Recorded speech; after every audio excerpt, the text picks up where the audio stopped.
আসসালামু আলাইকুম দর্শকবৃন্দ, বারাক এগ্রিকালচার ইউটিউব চ্যানেলে আপনাদেরকে আবার স্বাগতম। আশা করি আপনারা সবাই ভালো আছেন, আমিও ভালো আছি আলহামদুলিল্লাহ। আজকে আমি নতুন একটা প্রতিবেদন নিয়ে আইছি। যে প্রতিবেদনটা হইল আজকে আমার নতুন বাই বা যায় বা যারা নতুন খামারি উইতে যাইতিরা বা নতুন খামার শুরু করতে যাইতিরা এরার লাগে বিশেষ করে আজকের এই প্রতিবেদনটা মোস্ট ইম্পর্টেন্ট। আমরা অনেকে চিন্তাধারা করি আমার তো সাময়িক তুলা ঘাসের ব্যবস্থা আছে, ছাগল 2-4টা 5টা আনলে আমার এটা ওটা ঘাসে চলে যাইব। জি না, আমি আপনার এই বাইন্তরতা হইতে চাই। আর বাই হল একটা ফার্ম শুরু করা মানে কিতা জীবন্ত কয়েকটা প্রাণীরে আপনার গড়ের মধ্যে আনা। একটা জীবন্ত প্রাণী গড়ে উঠানি মানেও খানির প্রয়োজন। একটা প্রাণীরে আপনি গড়ে আনিয়ে যখন বান্ধিয়ে রাখবা তখন হে প্রথমেও তার মুখের আগে দিতে লাগবো খানি। আর যেহেতু গরু ছাগল ভেড়া এই ধরনের যে লিভস্টক প্রাণী যেগুলো আছে এরা হইল গিয়া তৃণভোজী প্রাণী। তার প্রধান খাদ্য ঘাস। ঘাস যদি আপনি দিন না তার যে বডির গ্রোথ যেটা হেলথ হোক মিল্কিং ক্যাপাসিটি সব কিছু তার ধীরে ধীরে লো হয়ে যাইব। যার কারণে একটা প্রাণী আপনি আপনার খামারে উঠানির আগে 2 থেকে 2.5 মাস আগে আপনি ঘাস লাগাইন। আবার হইয়ার ভাই 2 থেকে 2.5 মাস আগে আপনি ঘাস লাগাইন। বিনা ঘাসে আপনি খামারও স্টেপ নিবা না। খেয়ে আমরা মনে করি তো দানাদার খাবার আছে এগুলো খাবাইয়ে তো আমি এটা 2-4টা ফালিলিম। জি না, দানাদার আপনি খাওয়াইতে পারবা ভাই। দানাদার খাওয়ানি যেরকম দানাদার খাওয়ানির সঠিক নিয়মে যদি আপনি খাওয়াইন না তখন এই দানাদারটা আপনার এই প্রাণীগুলার মানে মৃত্যুর প্রধান কারণ হয়ে দাঁড়াইতে পারে। যার কারণে আমি আপনার ওটাও কইমু খাসা ঘাস যদি আপনার কাছে থাকে আপনি এই সেক্টরও 100 বার আপনি আইন। আজকাল দেখুন এমন একটা যুগ আইছে ভাই, আমরা সরকারি চাকরির পিছিয়ে দৌড়ে জীবনের অর্ধেক শেষ। এখন চাকরির পিছিয়ে না দৌড়াইয়া ছোটোখাটো একটা নিজের একটা পার্মানেন্ট বিজনেসের চিন্তাধারা করুন, এটা বেস্ট আইডিয়া। বাট উপযুক্ত সময় তাই মানে আপনি ঘাস রেডি না করিয়া যদি ছাগল কয়টা তুলিলেন তো এটা আপনার মানে প্রপার ওয়ে হয়েছে না। আপনার ডিসিশনটা ঠিক আছে বাট ওয়েটা গলত হয়ে যাব। যার কারণে আমি আপনারা আজকে এই প্রতিবেদনটা করিয়া ওটার লাগিয়াও যে আগে আপনারা ঘাসের ব্যবস্থা করেন, ঘাসের ব্যবস্থা করিয়া এরপরে আপনারা ছাগল উঠেন। আর একটা গাইড করবো ভাই, প্রথমে আপনি 20টা 30টা 50টা দিয়া আমরা মনে করি না এটা 2-4টা দিয়ে শুরু করলে আমার আর্নিং কিতা আইব। ফার্স্টে আপনি আর্নিং করে চিন্তা যাইবা না। ফার্স্টে আপনি কিতা শুরু করবা 2 থেকে 4টা দিয়া 5টা দিয়ে শুরু করবা। এটা কিতা লাগি আপনার মনে মনে ওটা থাকতো যে আমার কম ইনভেস্টমেন্ট করি আমি শিখতাম, প্র্যাকটিক্যালও আমি এটারে ম্যানেজমেন্ট করিয়া পরিচর্যা করি আমি শিখতাম। যখন আমি শিখমু তখন আমি 10টা নেয় ভাই 1000টা উঠাইলেও আমি নিজে সঠিক পরিচর্যা করতাম পারমু। ছাগল হোক বা গরু হোক যেটা হোক এটার রোগবালাই থাকে, বিভিন্ন ধরনের রোগবিধি, এটার পরিচর্যা, এটার মেডিসিনের বিভিন্ন পরিচর্যা সিস্টেম থাকে। এইগুলো যখন আপনি শিখিলেইবা তখন আপনি প্রপার একজন খামারি হইতে পারবা। উইদাউট ট্রেনিং লইয়া কোনো দিন আপনি খামার সেক্টর শুরু করবা না। যেহেতু এটা জীবিত প্রাণী লইয়া আপনি শুরু করতে প্রাণীর জীবন লইয়া খেলা হয়ে যাব। তখন আপনি নিজে দেখবা চোখের আগে আপনার প্রাণীটা তড়পড়াইয়া মরব, তখন আপনার কাছে করার কিচ্ছু থাকতো না, কারণ এই ব্যাপারে আপনি কিছু জানোই না। সাপোজ হঠাৎ করে একটা ছাগল লাফাইয়া মুখে দিয়ে জল আই গেল, মুখে দিয়ে ফেনা আই গেল, তখন আপনি কিতা করতা দৌড়ে আপনি যাইবা ডাক্তারের কাছে যাওয়া মানে বেটা আমি যত সময় ভিজিট করছি কোনো মেডিসিন দিতে পারতাম না, বেটা ভিজিট আইব 2000 টাকা দিবা। তো আপনার হয়তো এই ছাগলটা বেচলে আপনি 2000 টাকা পাইবা, কিন্তু এই ছাগলটার দাম আপনি দিলাইলা ডক্টর দেয়। তখন আপনার কিতা ওর লাভের মাত্রা পার্সেন্টেজ যেটা লাভটা আপনি করা তো দূরের কথা, আপনার মূল পুঁজি থেকে আরও যার গিয়া। সাপোজ আছে পিপিআর ভ্যাকসিন কোন সময় ইউজ করতে লাগে, কোন প্রাণীরে দেওয়া লাগে, কোন এইজের প্রাণীরে দেওয়া লাগে, এটা যদি আপনার জানা থাকে না, বা পিপিআর রোগটা কিতা কোন লক্ষণ হইলে আমরা বুঝি এটা পিপিআর হয়েছে, এটা যদি আমরা জানি না তখন সামান্য যদি একটা ছাগলের যদি লুজ মোশন হয় আমরা দৌড়ে যাই ডাক্তারের কাছে।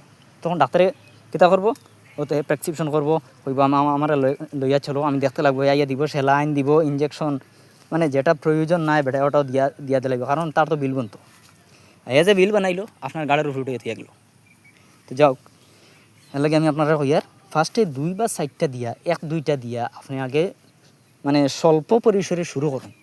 এই শুরু করাটা হইল কি আপনার মানে ট্রেনিং, আপনার জানা, আপনার শিক্ষা। আপনি আগে শিক্ষা লইন, আপনি আগে জানেন, ট্রেনিং লইন। কোনো এখন কইবা যে আমি তো অমুক জায়গাত অনলাইনে কোর্স আছে, কোর্সও এডমিশন করে লিমু শিখিলিম। জি না, মোবাইল ও ভিডিওর মধ্যে একটা শিখা আর প্র্যাকটিক্যালে আপনার পরিচর্যার মধ্যে দিয়া আর একটা শিখা। থিওরিটিক্যাল নলেজ আর প্র্যাকটিক্যাল নলেজ বোথ আর টোটালি ডিফারেন্ট। যার কারণে আপনারা আগে যদি আপনার গাছ থাকে ভাই, গাছ থাকলে আপনার আর কোনো ডর নাই। দানাদার খাওয়ানির বহুত নিয়ম আছে। আপনি অধিক পরিমাণে খাওয়াই লিবা ওভার ফিডিং হয়ে যাব। ওভার ফিডিং হয়ে গেলে আপনার এটা রোগে দেখা দিব। এরপরে আরও বিভিন্ন ধরনের সমস্যা আছে। খাসা ঘাস যদি আপনি খাওয়াইলেন, খাসা ঘাস হইতে বিজা ঘাস যদি আপনি খাওয়াইলেন, তখন বিজা ঘাসের মধ্যেও কৃমি হওয়ার সম্ভাবনা আছে, বিজা ঘাস থেকে গ্যাস হওয়ার সম্ভাবনা আছে। তো এটা বিভিন্ন ধরনের নিয়মকানুন আছে ভাই, এগুলা জানার বিষয়। তো আমি আপনারা ওটা কইমু যে আপনারা কোন বিষয়ে নেক্সট ভিডিওটা দেখতে চান, দয়া করে আমার কমেন্টে জানাইবা। যেটা আপনারা কমেন্ট করবা আমি ওটার উপরে ভিডিও বানাই আপনারা নতুন হিসাবে উপহার দিব। এখন কত হইল যে আমার এই যে বিশাল বাগান যেটা আছে, এই বাগানটা দেখতে শুধু লাঠির মতন দেখা যার, এর পিছনে কারণ হইল অনেক বড় বড় জুপ আসলো। আমি কিতা করছি, যেহেতু আমার এটা কাটিংগুলো লাগে আমি রাখছি অন্য এক জায়গাতে, আমি নিয়ে এটেন্ডে রোপণ করতাম। যার কারণে আমি কিতা করছি, শুধু খালি পাতাটাই চুরাইয়া নিয়ে খাওয়াইছি, গাছটাই আমি কাটছি না। গাছটাই না কাটার পিছনে কারণ হইলো আমার একটাও, যে আমার এখান থেকে আরও কাটিং বাইরিত, আমি অন্য জায়গাতে আরও প্রায় 3.5 বিঘার মতন আমি জায়গা রেডি করিয়া লাগানির লাগি। যার কারণে আমি গাছগুলো কাটছি না। দেখুন আপনারা দেখতে পারবা লম্বা, আপনারা নিচের থেকে দেখাই আমি আপনারা রে, ও দেখুন দেখতে কুশিয়ার মতন লাগে, এত বড় বিশাল লম্বা গাছ, 18 ফুটের উপরে আছে। এখন আমার ভাই তোর মনে হইতে পারে এটা তো মনে হয় মরি যারজি না, আমি শুধু খালি পাতাগুলো নিয়ে গরুরে খাওয়াইছি আর গাছটা আমি কাটছি না। অ্যাকচুয়ালি তো এই গাছটা নিয়ম হলো গাছ কাটিয়া চাপ কাটার মেশিন দিয়ে এটারে ছোটো ছোটো করিয়ার পরে খাওয়ানি হয়। এটার গাছ সহ ওই যে আপনার যে গাছের যেটা দেখা গাছ সহ এটা চাপ কাটা মেশিন দিয়ে ছোটো করে খাওয়ানি হয়। মেইন হইলো গাছের এই গাছের মধ্যে ভিটামিন আছে, জিঙ্ক আছে, ক্যালসিয়াম আছে। তো আমি গাছগুলো না কাটিয়া আমি শুধু পাতাগুলো নিয়ে খাওয়াইছি, কারণ আমার এখানে জায়গা কম জায়গা, যার কারণে আমি টেন কাটিং করে লাগে অন্য জায়গাতে আমার অ্যাকশন করার লাগি আমি কাটিং করে লাগে আমি এগুলা রাখছি। এখন যদি কোনো বাইন তোর কাটিং লাগে, যথেষ্ট কাটিং আছে আমার এখানে, যথেষ্ট আমার যে বাইন তোর কাটিং লাগবো আপনারা আমি ডেসক্রিপশন বক্সের নাম্বার দিয়ে দিব, আপনারা আমার লগে যোগাযোগ করবা। আর যেরকম কাটিং কইমু ভাই ওরকম পাইবা। ও দেখুন এটা হচ্ছে ইন্দোনেশিয়ান রেড নেপিয়ার। অনেক মানুষের দেখছি এটা হয় তা কুইয়ার নি, বা অনেক বাচ্চারা এদিকে যাওয়ার সময় কয় 1 পিস কুইয়ার দিবানি। দেখুন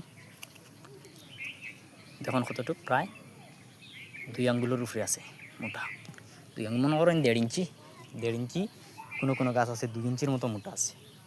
দেখুন মস্ত বড় হয়। দেখুন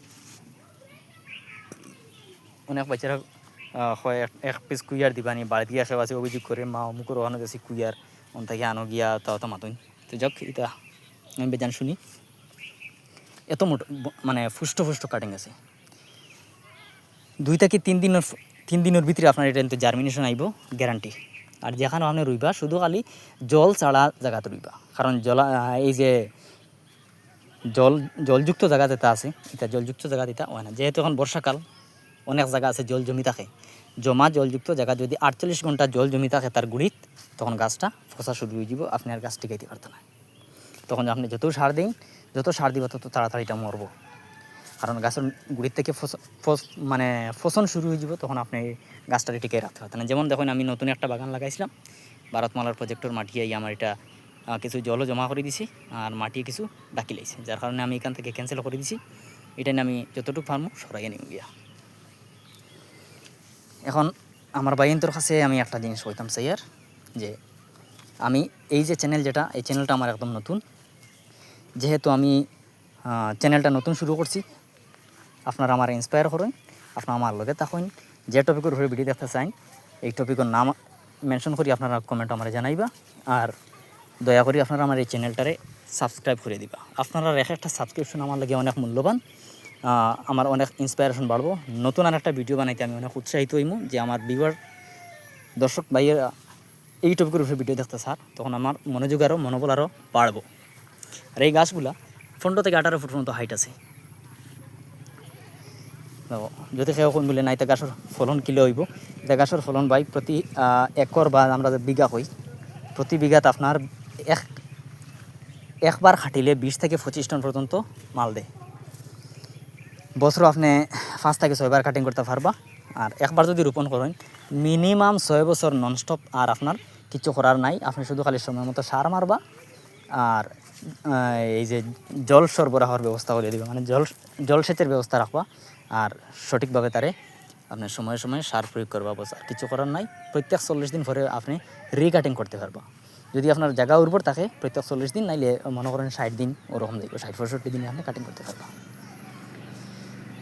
এখন কত হইল ভাই, আপনারা আমার চ্যানেলটা সাবস্ক্রাইব করে পাশে থাকবা, আর ভিডিওটা লাইক দিবা, আর ভিডিওটা কার কেমন লাগলো কমেন্টের মধ্যে আমারে জানাইবা। নেক্সট আপনারা কোন টপিকের উপর ভিডিও দেখতে চান এটাও আমারে জানাইবা।